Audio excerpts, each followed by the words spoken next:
Hi, my name is Ed Kirch from Kirch Property Management and Sales. One of my biggest questions or mistakes that I see people make is analyzing numbers on an apartment complex deal.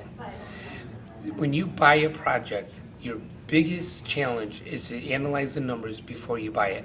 Whether you're going to make money or lose money on that deal is how good you analyze the numbers and are able to come up with an offer for the numbers you analyze.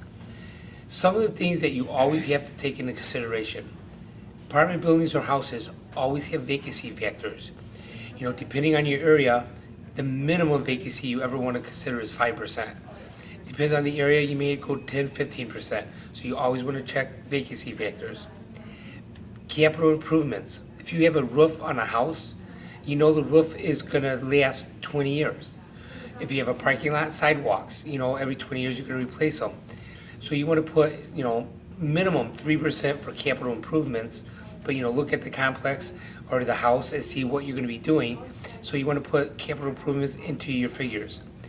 Maintenance, you're going to have maintenance. Every house or apartment has maintenance. Minimum you probably want to put in, unless you have really high rent, would be 10% for maintenance. If you have really low rent, that 10% could be higher. If you got $300 rent, you probably want to put more than $30 a month. If you have really high rent, maybe it won't be 10%. But you do, find out what's in the area, where you're at, what kind of maintenance costs you could expect. You want to make sure you put in your taxes. You want to put in your insurance. Taxes can vary terribly.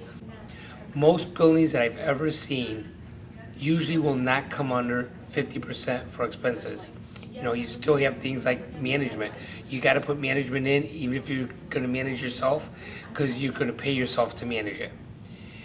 Some of the counties can go as high as 70, 80% for expenses. You don't want to buy a building expecting 30% expenses and find out you're 70, because if it goes negative, you're going to live with that building for a long time. Again, my name is Ed Kirch from Kirch Property Management and Sales. Give me a call if you have questions.